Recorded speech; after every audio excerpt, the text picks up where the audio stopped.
Welcome back, everyone. This video is going to be doing a review of the movie Brick Mansions, starring Paul Walker. This video will contain some spoilers. I'm not going to go, completely bit by bit on what all happens throughout the entire movie, but, it will reveal some stuff. So if you don't want to know certain parts of the movie specifically, then you probably shouldn't watch this, and wait till you see it, then check back if you want to hear my review of it. But yeah, this came out on my birthday, April 25th, and so yeah, this was like one of my birthday presents, so I was very excited to see this.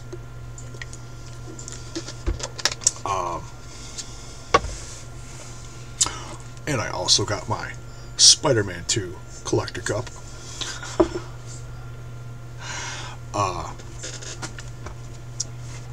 Which I'll be seeing very soon too. But yeah, Brick Mansions. It's based in the near future, 2018 Detroit, and about the slummiest part of Detroit. And obviously they make, I've never seen a lot of Detroit, I've never been there, but they make this section of Detroit and how they portray it in the movie in the future pretty bad. It's about as trashed. I mean, it looks like a war zone. It really does. They make it look pretty bad. It's almost one of those things where you look at it and you're like, God, I hope it really doesn't become that someday. It's almost one of those things where you watch the movie and you want to do something positive for the city to make sure it never does become that bad. But I was on the Facebook page of Brick Mansions and just looking through some of the posts, because I just liked it today, and interesting, I saw people start talking about it being a remake, and I was like, a remake? So I started going through YouTube and looking up trailers for Brick Mansions and seeing what I could find. Also looked up looked on Wikipedia, a couple different sites, just to see what I could find. It is a remake. The original was done 10 years ago. It's called District 13, and it's I believe it's a French film. It also stars the same guy who's in Brick Mansions, David Bell, and he's not a big actor. He's more famous for his, well, it looks like he's more famous for his parkour stuff. And if you're not familiar with parkour, do yourself a favor. You want to see just some insane action and athletic ability. Go to YouTube and type in the search bar, type in David Bell and parkour, and you'll be able to see a bunch of his stuff and see what his abilities are. And a majority of the action that's in this movie is parkour related stuff, and it's just mind-blowing. It's like, anybody who's like a fan of kung fu movies and all the action that goes on in there, well, this will just, in my opinion, it tops it. It's just, like I said, it's mind-blowing. It's just the athletic ability of some of these guys and what they do. Paul Walker does do a little bit of the parkour in the movie, not a lot. Well, at least I don't know if it's him or a stunt double, but nonetheless, just an unbelievably action-packed movie. So yeah, David Bell was in a District 13 movie back in 2004, and a District 13 Ultimatum movie in 2009, which was a sequel. And now, 10 years after original, he did a remake of it, Brick Mansions, with Paul Walker. Paul Walker plays an undercover cop who is going throughout the brick mansions and like the really bad parts of Detroit City undercover, and one by one taking out all their bosses and, you know, the crime lords and stuff like that. A majority of it he's doing because his father was killed in the brick mansions. So one by one he's picking off all these people that, you know, were in a roundabout sort of way leading up to the main crime boss of the brick mansions, who was responsible for his father's death. David Bell's character in the movie, he lives in the brick mansions and has lived there for a while. It's kind of, I guess if you want to like sum up his character's you know, main dealings in the movie, you could kind of call him the Robin Hood of brick mansions. You know, kind of like not necessarily robbing from the rich and stealing, robbing from the rich and giving to the poor, excuse me, but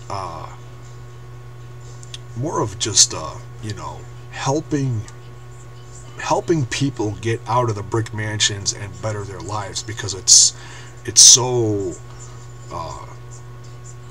overridden with drugs and crime. So in that way he's kind of a Robin Hood character. He's not a cop, he's just stuff he's doing on his own. And you know, so he tries to get rid of the crime and the drugs and everything on his own without the cops' help. And so overall this movie is basically your classic you know, good versus evil type of plot. And part way through the movie, Paul Walker does meet up with David Bell, and they become a team to take on the main crime boss, who's played by RZA. And excuse me. And yeah. Another thing, if you are, which you probably are because you're watching this, or if you're subscribed to my channel, you know I do a lot of wrestling related videos. There's a character in the movie,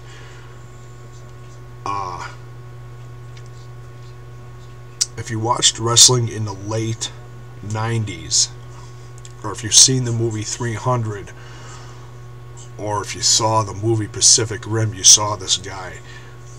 In wrestling, he was known as Kurgan back in the late 90s. His name is Robert Melee. I think that's how you pronounce it. Sorry if I screwed it up. But 6'10", 350 pounds. You can't miss him in this movie. He is just, you know, all the crime bosses and all these guys are running around with guns.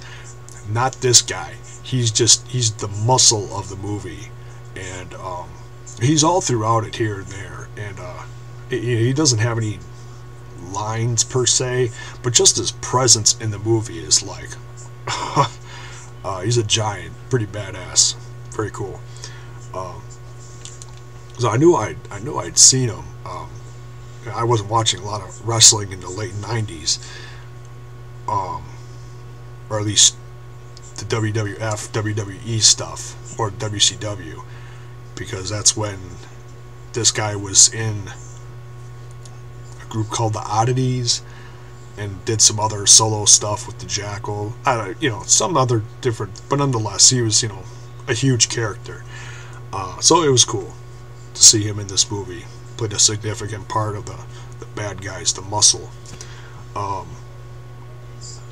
So yeah, going into this, I saw it with my girlfriend.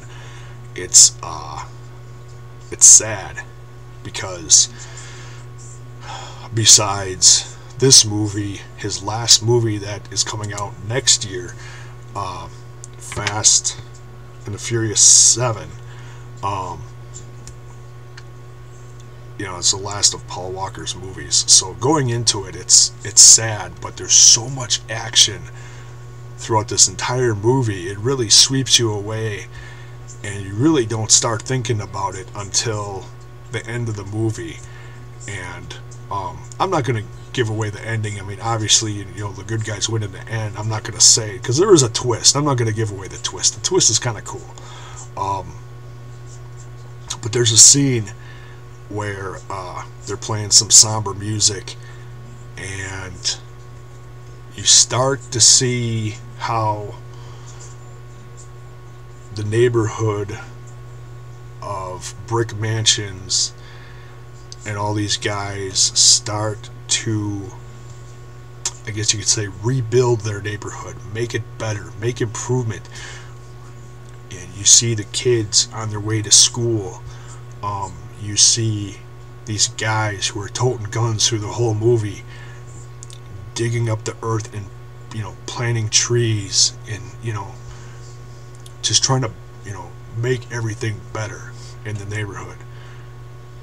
And this music is playing, and Paul Walker's driving his car through the neighborhood and witnessing all these things. And it's like wow, you know, and it really is a quick portrayal of what he did in real life. You know, he had his charities he ran to you know, better the world, and this movie was just a small, you know, kind of vision of what he did in real life, even though it's, you know, it's fiction, but it's, you know, it was cool. And it was sad, you know. I teared up a little bit at the end of the movie because, you know, this is it for him. Well, besides the next movie that's going to come out is his last, but you know, it made you think about, you know, this is it for him. This is the last we're going to see him, pretty much.